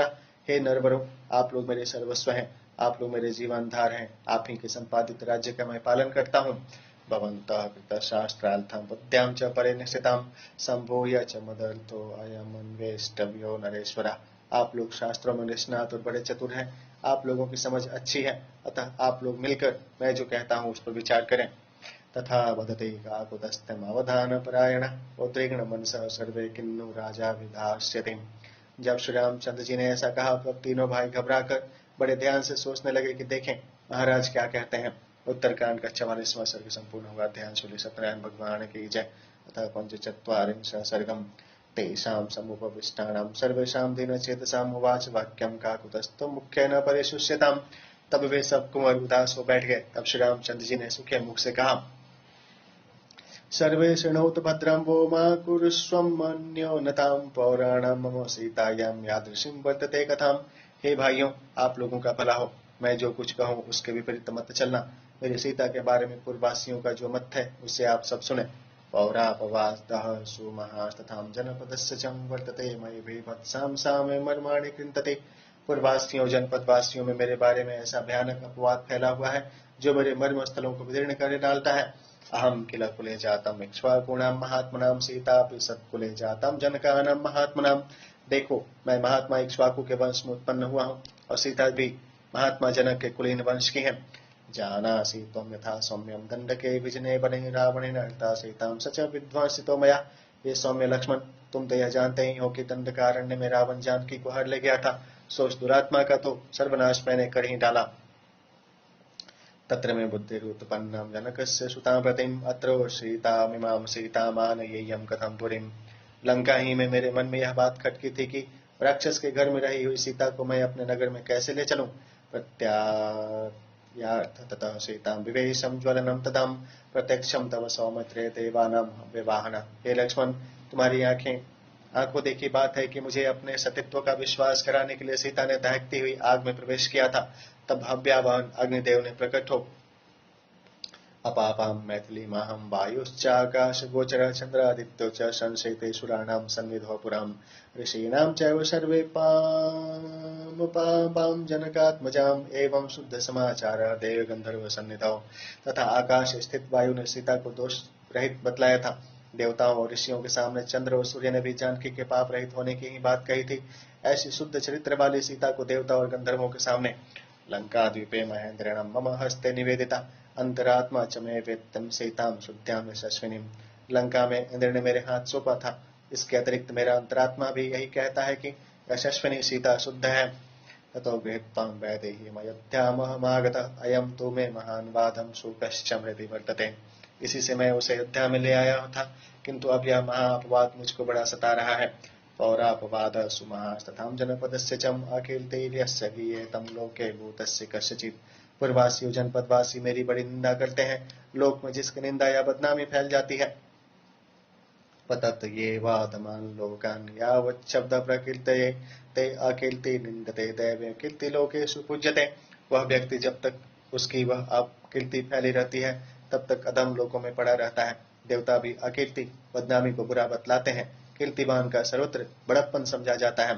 कीर्त्यर्थ तो समारंभ सर्वेषां सुमहात्मनाम अप्यहम जीवितम जहियाम युष्मान वा पुरुषर्षभा। अतः महात्मा लोग कीर्ति संपादन के लिए सब प्रकार से उपाय किया करते हैं। हे पुरुष श्रेष्ठों, मैं अपने जीवन को और तुम लोगों तक को अपवाद भयादीता किम पुनर्जनकात्मजाम तस्माद्वन्तः पश्यन्तुम पतितम शोक सागरे। अपवाद के भय से भी तो परित्याग कर सकता हूँ, फिर सीता जी की तो बात ही क्या है। आप लोग देखें, मैं इस समय अकीर्ति रूपी शोक सागर में डूब रहा हूँ। नहीं पश्याम्यहं भूतं किंचित् दुःखमतोऽधिकं सत्वं प्रभाते सौमित्रे सुमंत्राधिष्ठितं रथम। इससे अधिक दुख तो मुझे अन्य किसी भी प्राणी में नहीं देख पड़ता। हे लक्ष्मण, तुम कल सवेरे सुमंत्र से रथ जुतवाकर आरुह्य सीतामारोप्यं विशय्यांते समोतसिजा गंगायास्तु परे पारे बाल्मीकेस्तु महात्मनः। और उस पर सीता को सवार करा मेरे राज्य के बाहर छोड़ आओ, गंगा जी के उस पार महर्षि वाल्मीकि जी का आश्रमो दिव्य संकाशस्तमसा तीरमाश्रिता तत्रैणाम विजने देशम विसृज्यम रघुनंदना। तमसा नदी के तट पर दिव्य आश्रम है। हे लक्ष्मण, तुम उसी जन शून्य वन में सीता को छोड़कर शीघ्रमागच्छ सौमित्रे कुरुष्वं वचनं मम न चास्मि प्रतिवक्तव्य सीता प्रति कथंचन। शीघ्र लौट आना। हे लक्ष्मण, तुम इतना मेरा कहना करो और सीता के बारे में मुझसे कुछ भी मत कहो।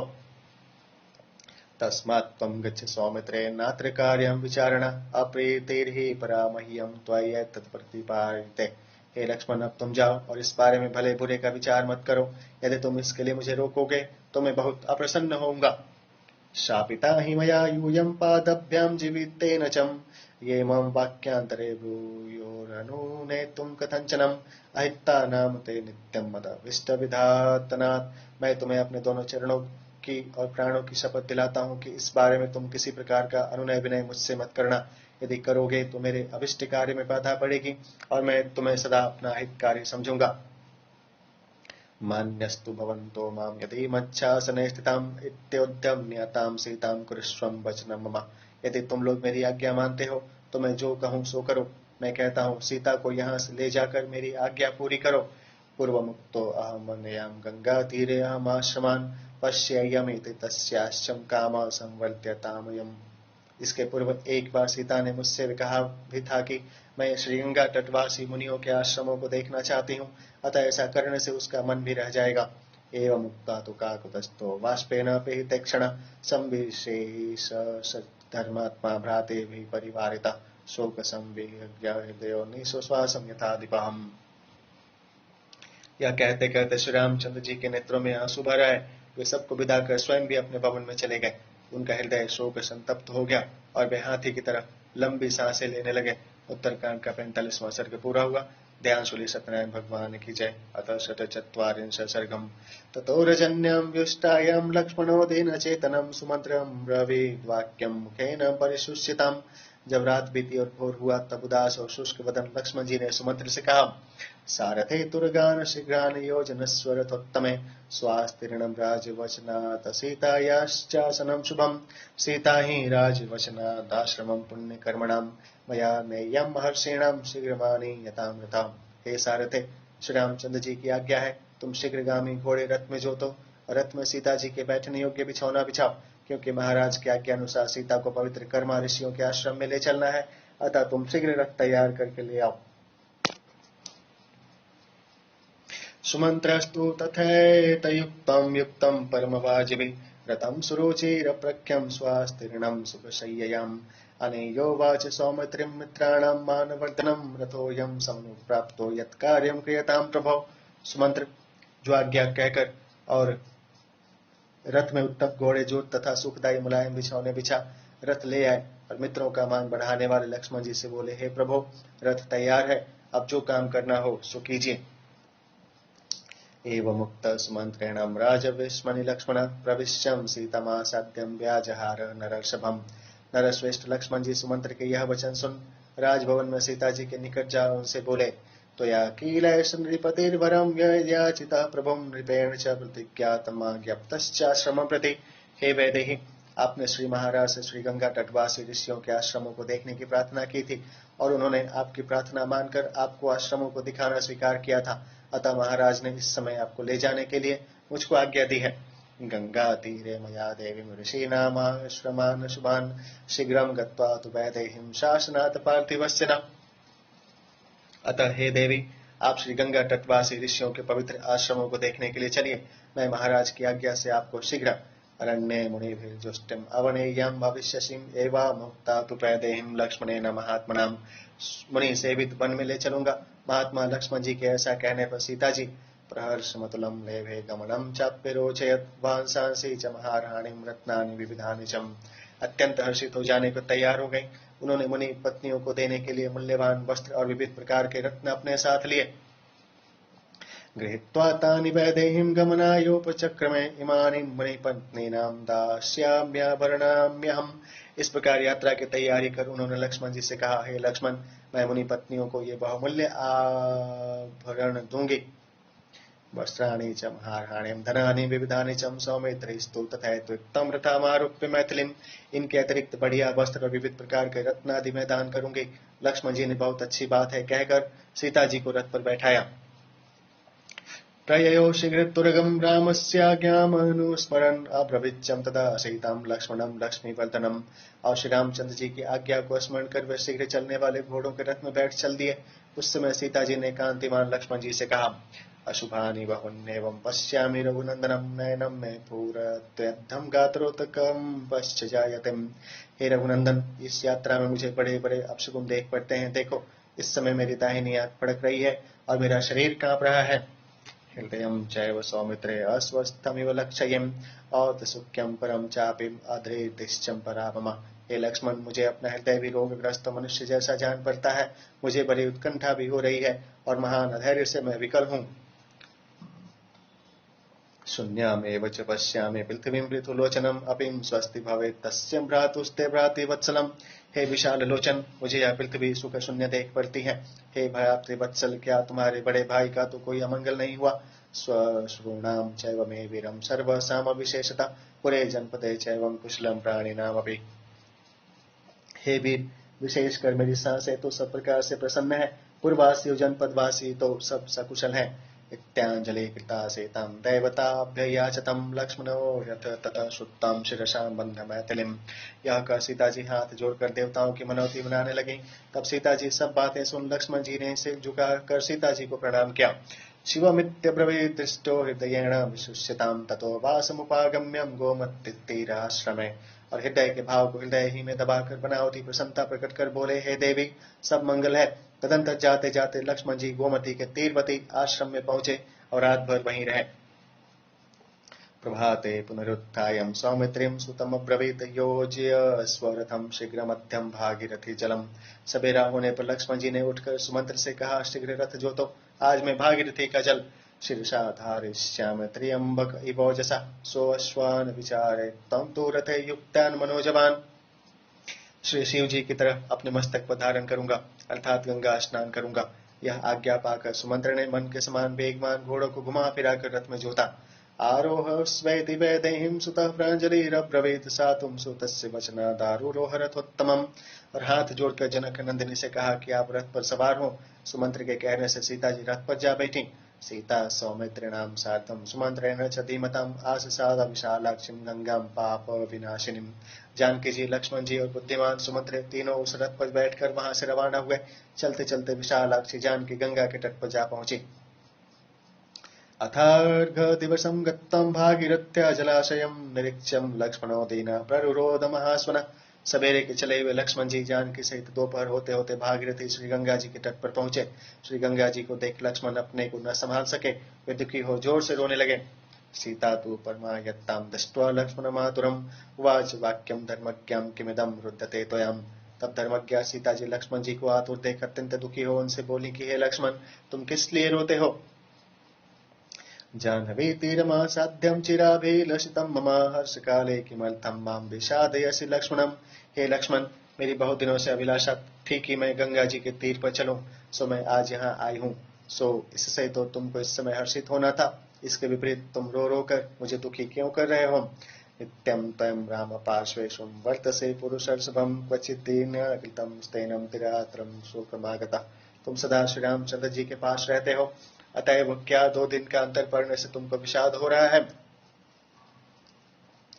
ममापि दयितो रामो जीवितादपि लक्ष्मणं न चाहमेवं शोचामि मैवं त्वं बालिशो भव।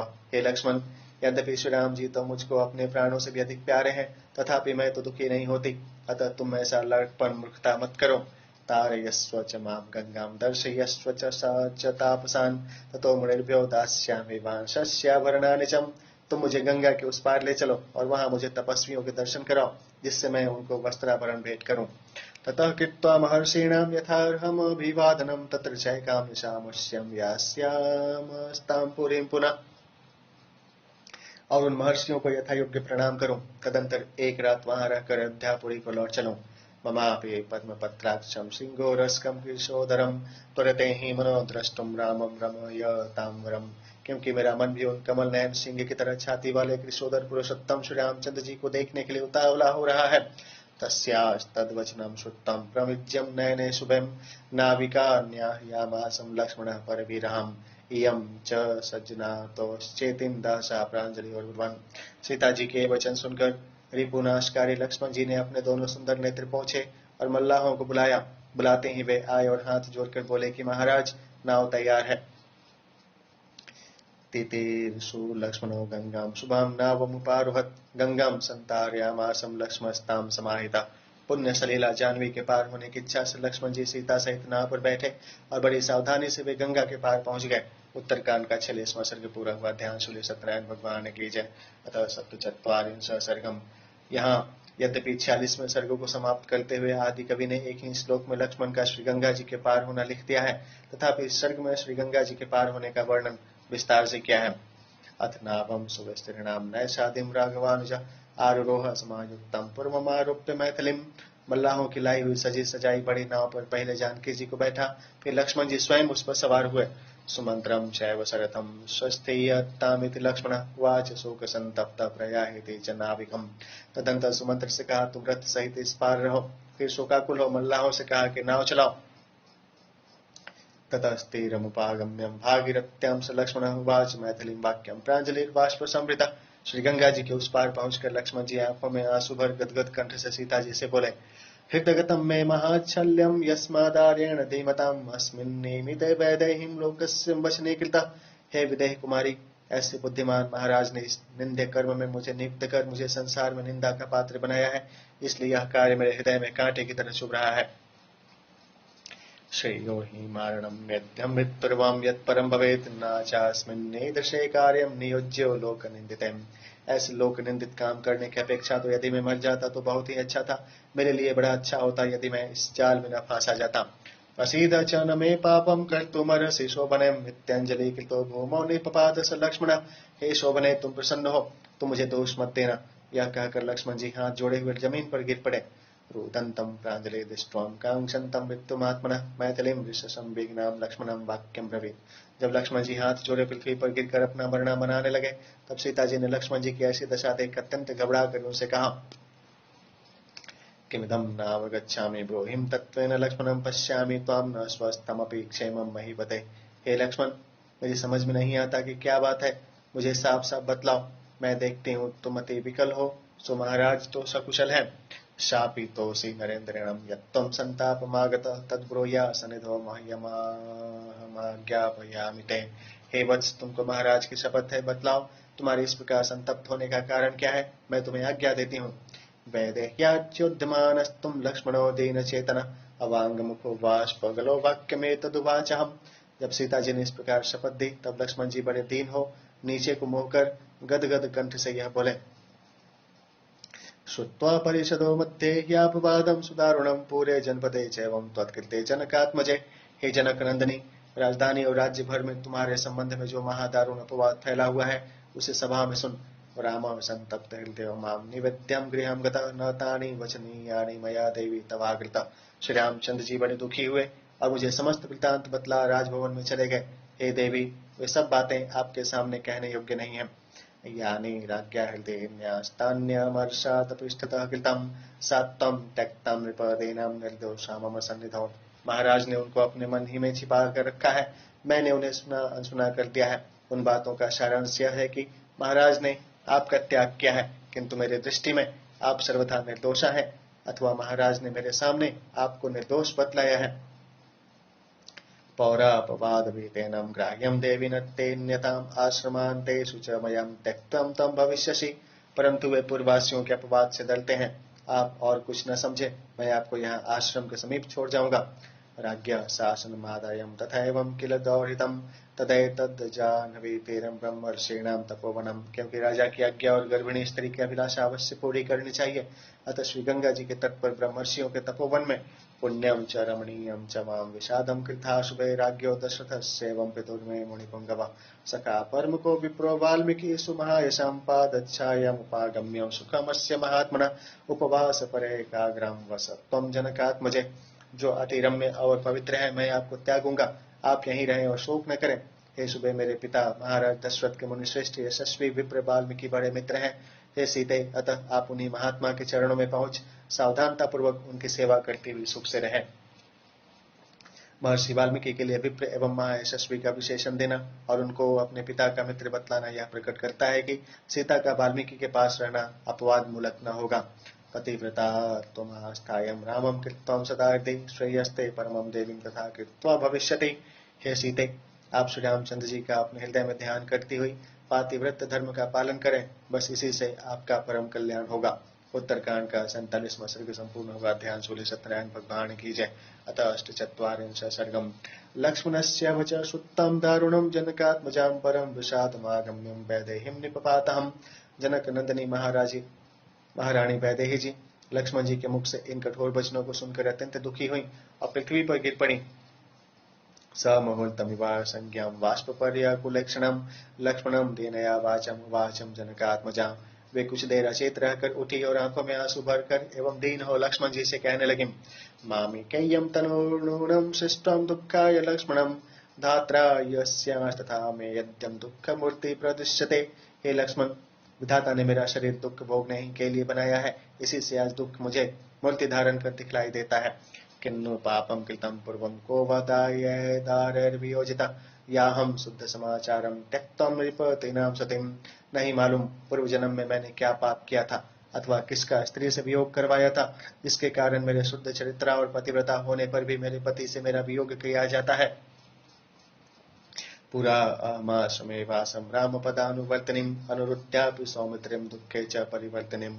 पहले भी श्री रामचंद्र जी के साथ वन में वास कर श्री रामचंद्र के चरणों की सेवा की, किंतु हे लक्ष्मण, आश्रम में रहकर दुख झेलते हुए भी मैंने स्वामी के संग रहने के कारण उन दुखों को सुख ही माना। सा कथम याश्रमे सम्यम वतस्यामि विजनीकृता आख्यास्यामि च कस्याहं दुःखं दुःख परायणाम्। हे सौम्य, अब मैं इस जन शून्य आश्रम में कैसे रह सकूंगी? मैं महादुखियारी किसके आगे अपना दुख रोऊंगी? किन्नु वक्ष्यामि मुनीषुं कर्म च सत्कृतं प्रभो कस्मिन् वां कारणे त्यक्तं राघवेण महात्मना। हे लक्ष्मण, ऋषियों के पूछने पर मैं उनको क्या उत्तर दूंगी? क्योंकि मैंने तो कोई दुष्कर्म किया नहीं, फिर मैं उनसे महात्मा श्री रामचंद्र द्वारा अपना परित्याग किए जाने का क्या कारण बतलाऊंगी? न खल्वध्यैव सौमित्रे जीवितं जाह्नवी जलेन तजेयं राजवंशस्तुं भर्तुर्मे परिहासते। हे लक्ष्मण, मैं तो श्री गंगा में कूदकर अपने प्राण गंवा देती, पर ऐसा भी तो मैं नहीं कर सकती, क्योंकि यदि मैं ऐसा करूं तो राजवंश का और मेरे पति का परिहास होगा। यथाज्ञं कुरु सौमित्रे त्यज्य मां दुःखभागिनीं निदेशे स्थितां राज्ञं शृणु चेदं वचो मम। हे सुमित्रानंदन, तुम उनकी आज्ञा के अनुसार ही काम करो, मुझ दुखियारी को यहाँ छोड़ जाओ, किंतु अब मैं जो कहती हूँ उसे सुनो। स्वश्रूणाम विशेषण प्रांजलि प्रग्रहणेन चम शिरसा बंध्य चरणों कुशलम ब्रूहि पार्थिवम। पहले तो विशेष कर मेरी ओर से हाथ जोड़कर और चरणों में माथा टेक कर मेरे सब सासों से और फिर महाराज से कुशल पूछना। शिरसा भिन्न तो ब्रूया सर्वासामेव लक्ष्मण वक्तव्यश्चापि मिथ नृपते धर्मेषु सुसमाहिता। हे लक्ष्मण, सबको सिर झुकाकर मेरा प्रणाम कहना और अपने धर्म में सदा सावधान रहने वाले महाराज से कहना। जानासि च यथा शुद्धां सीता तत्त्वेन राघवं भक्त्यां च पर्यायुक्तां हिता च तव नित्यशः। हे रघुनंदन, तुमको तो भली भांति मालूम ही है कि तुम्हारी सीता शुद्ध चरित्रा है और सदा तुम में भक्ति रखती हुई तुम्हारा हित चाहती रहती है। अहम त्यक्त्वा च ते वीरम् अयशो वीरूणां जनैः यच्चते वचनीयं स्यादपवादः समुत्थितः मया च परिहर्तव्यं त्वं हि मे परमागतिः वक्तव्यश्चैव नृपतिर्धर्मेण सुसमाहितः। हे वीर, तुमने अपवाद के भय से मेरा परित्याग किया है। यदि मुझे त्यागने से तुम्हारा अपवाद नष्ट होता हो तो मुझे यह भी स्वीकार है, क्योंकि मेरे लिए तो तुम्हारी मेरी परम गति हो। यह बात तुम धर्म में सदा सावधान रहने वाले महाराज से कह देना। यथा भ्रातृषुवर्ते तथा पौरेषु नित्यदाम परमो ह्येषं धर्मस्ते तस्मात् कीर्तिरनुत्तमा।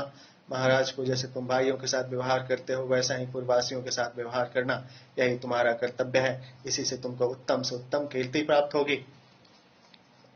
यतो पौरजने राजन धर्मेण समवाप्नुयात् अहम तो नानुशोचामि स्वशरीरम नरर्षभ। लक्ष्मण, यह भी कह देना कि जैसा हो वैसे पूर्ववासियों के अपवाद से तुम अपने को बचाओ, अथवा धर्म सहित पूर्ववासियों के साथ व्यवहार करना ही तुम्हारा धर्म है। इसके साथ ही यह भी कह देना कि हे नरश्रेष्ठ, मुझे अपने शरीर की रक्ति भर भी चिंता नहीं है। यथा अपवाद पौराणम तथैव रघुनंदनम पतिर्हिम देवता नार्यम पतिर्बंधु पतिर्गुरु। हे रघुनंदन, अतएव जिस प्रकार पूर्ववासियों का अपवाद छूटे तुम वैसा ही करो। रही सो मैं, नारी के लिए उसका पति ही देवता है, पति ही उसका बंधु है और पति ही उसका गुरु अर्थात पूज्य है। प्राणैरपि प्रियम तस्मात् धर्तु कार्यम विशेषतः इति मद्वचनाद् रामो वक्तव्य मम संग्रह। इसलिए स्त्री को चाहिए कि अपने प्राण का दांव पर लगाकर भी पति का मनचाहा कार्य करे। हे लक्ष्मण, मेरा यह संदेशा जाकर तुम महाराज से कह देना। निरीक्षमाद्य गच्छं त्वमृत्यु कालातिवर्तिनीम् एवं ब्रुवन्त्यां सीतायां लक्ष्मणोदीन चेतना। जाओ और यह भी देखते जाओ कि इस समय मैं गर्भवती हूँ। जब जानकी जी ने ऐसा कहा तब लक्ष्मण जी बड़े दुखी हुए। शिक्षा बंध्य धरणीं व्याहर्तुं न शशाकहं प्रदक्षिणं चतां कृत्वां रुदनेव महास्वना। फिर उन्होंने सीता जी को प्रणाम करने के लिए अपना माथा पृथ्वी पर टेका। कहने की इच्छा रहते हुए पर भी वे कुछ न कह सके और महारानी की प्रदक्षिणा कर उच्च स्वर से रोने लगे। ध्यात्वा मुहूर्तं तामाहं किं मा वक्ष्यसि शोभनिं दृष्टपूर्वं न ते रूपं पादो दृष्टो तवानते। फिर वे थोड़ी देर बाद कुछ सोचकर कहने लगे, हे शोभने, यह तुम क्या कहती हो कि तुम मुझे देखते जाओ। हे अनगे, मैंने तो आज तक कभी तुम्हारा रूप नहीं देखा। मेरी दृष्टि तो सदा तुम्हारे चरणों में ही रही है। कथमत्र हि पश्यामि रामेण रहितामण इत्युक्तां तं नमस्कृत्यं पुनर्नाम भूपारुहत्। फिर मैं श्री रामचंद्र जी के पीछे पीछे इस निर्जन वन में किस प्रकार तुमको देख सकता हूँ, यह कह और जानकी जी को नमस्कार कर लक्ष्मण नाव पर चढ़े। आरुरोह पुनर्नावं नाविकं चाभ्यचोदयत् स गत्वा च्योत्तरं तीरं शोकभाष भार समन्विता। फिर नाव पर सवार उन्होंने मल्लाह से कहा, नाव उस पार ले चलो। इस प्रकार अत्यंत दुखी लक्ष्मण गंगा जी के उत्तल तट पर आए। सम्मूढ़ैव दुःखेन रथमध्यारूह ददुल्तं मुहुर्मुहं परावृत्तं दृष्ट्वा सीतावनाथवत्। शोक से विह्वल लक्ष्मण जी तुरंत रथ पर सवार हुए, किंतु बार बार पीछे की ओर फिर कर अनाथ की तरह बैठी हुई जानकी जी को देखते जाते थे। चेष्टन्ति परतीरस्थं लक्ष्मण प्रययावथं दूरस्थं रथमालोक्यं लक्ष्मणं च मुहुर्मुहुः निरीक्षमाणं तो द्विगुणां सीतां शोक समाविशत्। लक्ष्मण जी ने देखा कि दुखियारी महारानी सीता गंगा की उस पार छटपटा रही हैं। जब सीता जी ने देखा कि लक्ष्मण जी का रथ धीरे धीरे दूर निकल गया तब वे और भी अधिक शोकातुर हो गईं। सा दुःख भारावनत्तां यशस्विनीं यशोधरां नाथमुपश्यति सतीं रुरोध सा बर्हिणा नादिते वने महास्वनं दुःखपरायणां सतीं। फिर दुःख भार से दबी हुई पतिव्रता एवं यशस्विनी सीता अपने स्वामी श्री रामचंद्र जी को न देखकर मयूरों से शब्दायमान उस वन में बड़े जोर से रोने लगी। उत्तरकांड का 48वां सर्ग पूरा हुआ। ध्यान सुनी सत्यनारायण भगवान की जय। अथ 49 सर्गम। सीतां तु रुदतीं दृष्ट्वां ते तत्र मुनितारकाः प्राद्रवन् यत्र भगवान् आस्ते वाल्मीकिरुद्धरणे। अभिवाद्यं मुने पादो मुनिपुत्र महर्षिं सर्वे निवेदयामासुस्तस्यास्तु रुदितं स्वनम। उस स्थान के निकट ही मुनि कुमार खेल रहे थे। जब उन्होंने सीता के रोते देखा तब वे सब तुरंत दौड़कर बड़े बुद्धिमान वाल्मीकि जी के पास गए और उनके चरणों में शीश नवा एवं उनको प्रणाम कर उनसे सीता के रोने का हाल कहा। अदृष्टपूर्वा भगवान कस्याप येषां महात्मनः पत्नीं श्रीरेव सम्मोहादिरवते विकृताननाम। वे बोले, भगवान, जिसको पहले हम लोगों ने कभी नहीं देखा, वह किसी बड़े आदमी की एक स्त्री बुरा मुख बना अर्थात बुरी तरह रो रही है। रूप में वह लक्ष्मी के समान है। भगवन् साधु पश्येस्त्वं देवतामिव खाच्युतां नद्यास्तो तीरे भगवन् वर स्त्री काशी दुखिता। हे महर्षि, आप चलकर उसे गंगा के किनारे देखिए। वह स्त्री तो ऐसी जान पड़ती है मानो स्वर्ग से कोई देवी धराधाम पर उतर आई है। हे भगवान, वह कोई सुंदरी स्त्री बहुत दुखी हो रही है। दृष्ट्वा अमाभिपरोदितां वेगं शोकपरायणम् अनर्हा दुःख शोकाभ्याम एकां दीनानाथवत्। यद्यपि वह दुखी होने और शोक करने के योग्य नहीं है, तथापि वह बड़े शोक से विकल है और अनाथ की तरह अकेली उच्च स्वर से रो रही है। न ह्येनां मानुषीं विद्म सत्क्रिया सांप्रयुज्यताम् आश्रमस्या विदूरे च त्वमायं शरणं गता। हमें तो वह मनुष्य की स्त्री नहीं जान पड़ती। आप चलकर उसका सत्कार कीजिए। वह आपके आश्रम के निकट ही है। वह बेचारी पतिव्रता आपके शरण में आई है। त्रातारमिच्छते साध्वीं भगवंस्त्रातुमर्हसीं। वह रक्षक की चाहना रखती है, अतः आप उसकी चलकर रक्षा कीजिए। तेषां तु वचनं श्रुत्वा बुद्ध्यां निश्चित्य धर्मवित् तपसां लब्ध चतुष्मान पात्रवत्यत्र मैथिलीं। उन मुनि कुमारों की ये बातें सुन और योग बल से ध्यान द्वारा सब हाल जानकर तपह प्रभाव से ज्ञान रूपी चक्षुओं से देखने वाले महर्षि वाल्मीकि बड़ी शीघ्रता से उस ओर गए जिस और जानकी जी बैठी हुई रुदन कर रही थी। तम प्रयान्तम अभिप्रेत्यम शिष्यां ह्येनं महामतिम तम तुम देशमभिप्रेत्यम किंचित पद्भया महामति। महामतिमान वाल्मीकि जी को जाते देख उनके शिष्य भी उनके पीछे लग लिए। ऋषि थोड़ी ही दूर तेजी के साथ पैदल चलकर अर्घ्यमादाय रुचिरम जानवती रमागमत तदर्शम राघव श्रेष्ठाम सीताम पत्नी मनाथवत। अर्घ्य लिए हुए वे गंगा तट पर बैठी हुई श्री जानकी जी के पास पहुंच गए। वहां उन्होंने श्री रामचंद्र जी की प्यारी महारानी जानकी जी अनाथ की तरह बैठी हुई देखी। ताम सीताम शोक भारार्तम वाल्मीकि मुनि पुंगव वाच मधुराम वाणीम लहालयन्निव तेजसाम। मुनि श्रेष्ठ वाल्मीकि शोक के मारे विकल सीता जी को अपने तपोबल से हर्षित कर मधुर वचन बोले। स्नोषा दशरथस्यं त्वं रामस्य महर्षि प्रियं जनकस्य सुता राज्ञं स्वागतम ते पतिव्रते। तू दशरथ की पुत्र वधु श्री रामचंद्र की प्यारी पटरानी और जनक की पुत्री है। हे पतिव्रते, मैं तेरा स्वागत करता हूँ। आयान्ते चासि विज्ञाता मया धर्म समाधिनां कारणं चैव सर्वं मे हृदये नोपलक्षितम्। जिस समय तू यहाँ आने को तैयार हुई थी, उसी समय मैंने योग बल से ध्यान द्वारा तेरे त्यागे जाने का कारण आदि समस्त बातें अपने मन में जान ली थी। तव चैव महाभागे विदितं मम तत्त्वतः सर्वं च विदितं मह्यं त्रैलोक्ये याद्धि वर्तते। हे महाभागे, मैं तेरे शुद्धाचरण को भी भली भांति जानता हूँ, क्योंकि त्रैलोक्य की सब बातें मुझे यहाँ बैठे बैठे योग बल से मालूम है। अपापां वेद्मि सीते ते तपोलब्धेन चक्षुषां विस्त्रब्धां भववेदेहिं साम्प्रतं मयि वर्तसे। हे सीते, मैं अपने तप द्वारा प्राप्त दिव्य दृष्टि द्वारा तुझे पाप शून्य जानता हूँ। हे जानकी, अब निश्चिंत होकर मेरे समीप रह। आश्रमस्या विदूरे में तापस्य तपसि स्थिता तास्त्वां वत्स यथा वत्सं पालिष्यन्ते नितिशा। मेरे आश्रम के निकट ही अनेक तपस्विनी तप करती हैं। हे बेटी, वे सब अपनी बेटी की तरह तेरा पालन करेंगी। इदम् अर्घ्यं प्रतीच्छं त्वं विश्रब्धां विगतज्वरां यथा स्वगृहमप्येत्यं विषादं चैव माकृथा। यह अर्घ ले और अपने मन को सावधान कर संताप रहित हो जा, और जिस प्रकार तू अपने घर में रहती थी उसी तरह बेखट के यहाँ रह, अब दुखी मत हो। श्रुत्वा तु भाषितं सीता मुनेः परमद्भुतं शिरसा बंध चरणौ तथेत्याहं कृतांजलि। सीता ने महर्षि वाल्मीकि के इन परम अद्भुत वचनों को सुन उनके चरणों में सिर रख उनको प्रणाम किया और हाथ जोड़कर उनकी बात मान ली। तम प्रयान्तं मुनिं सीतां प्राञ्जलिं पृष्ठतोऽन्वगात् तं दृष्ट्वा मुनिमायान्तं वैदेह्यां मुनिपत्न्या वा उषा जगमुर्मुदा युक्तं वचनं छेदं ब्रुवन्। जब मुनि वहां से अपने आश्रम की ओर लौट कर चले, तब सीता भी हाथ जोड़े हुए उनके पीछे हो ली।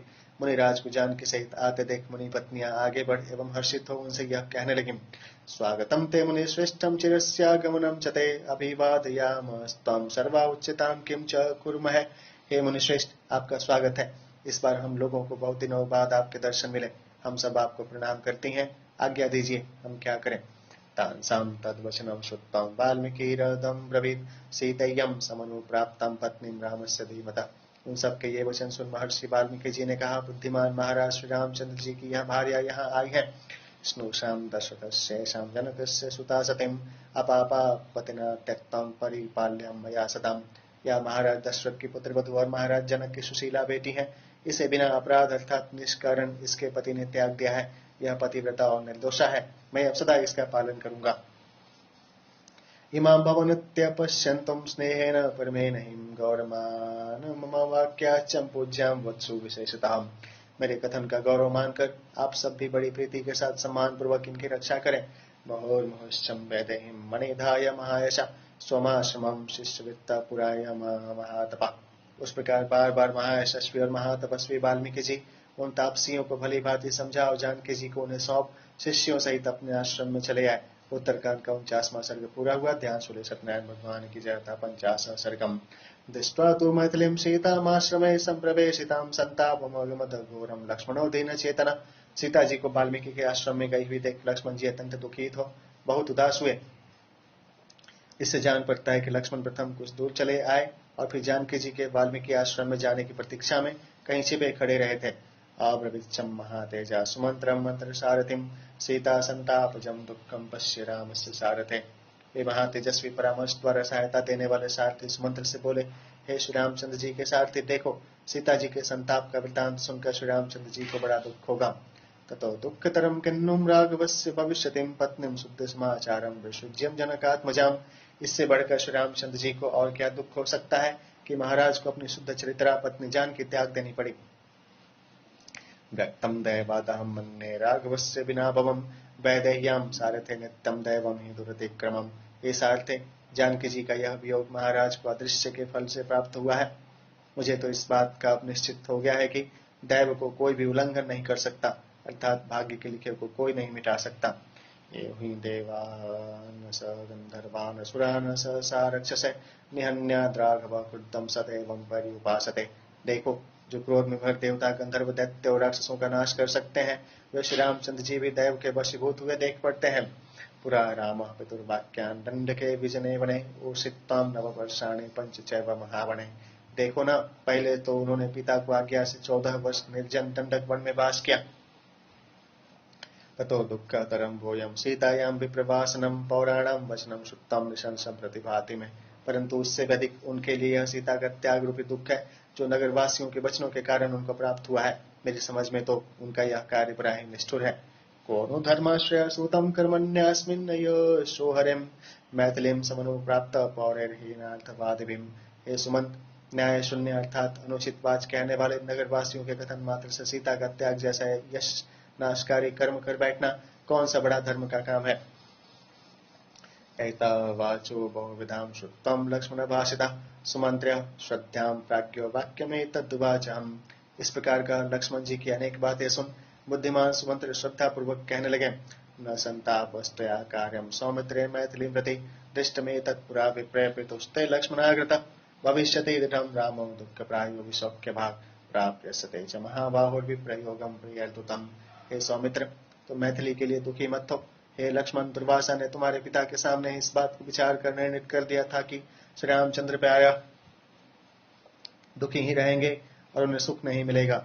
उनका अपने प्यारे जनों से शीघ्र ही वियोग होगा। ताम चैव मैथिलीं चैव शत्रुघ्न भरतो तथाम संत्यजिष्यति धर्मात्मा कालेन महता महान। सीता ही को क्या, या धर्मात्मा महाराज तो कुछ अधिक समय बीतने पर तुमको शत्रुघ्न को और भरत जी को भी त्याग देंगे। इदं त्वयि न वक्तव्यं सौमित्रे भरते विवाम राज्ञा वो व्याहृतं वाक्यं दुर्वासां यदुवाचः।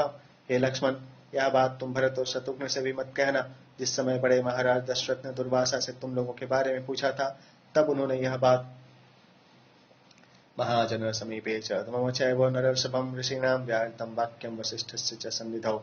मेरे और वशिष्ठ जी के सामने महाराज दशरथ से यह बात कही थी।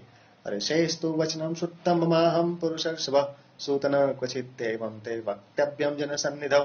दुर्वासा की यह बात सुन महाराज दशरथ ने मुझसे कहा था कि हे सूत, तुम इस बात को किसी अन्य जन के सामने मत कहना। तस्याहं लोकपालस्य वाक्यं तत्सु समाहितः नैव जातवन्दितं कुर्यामीति मे सौम्य दर्शनम्। इसी से लोकपाल समान महाराज के मना कर देने से आज तक यह बात किसी से नहीं कहीं अर्थात छिपा कर रखी, क्योंकि मेरे मतानुसार इतने बड़े महाराज की आज्ञा टालना उचित नहीं था। सर्वथैव वक्तव्यम मया सौम्य तवाग्रत यदि ते श्रवणे श्रद्धाम श्वेताम रघुनंदन। हे सौम्य, मुझे तो तुमसे भी यह बात किसी दशा में भी कहनी उचित नहीं है, किंतु हे रघुनंदन, यदि तुम सुनना चाहते हो तो मैं कहता हूँ, सुनिए। यद्यप्यहं नरेन्द्रेण रहस्यं श्रावितं पुरां तथाप्युदाहरिष्यामि दैवं हि दुरतिक्रमम्।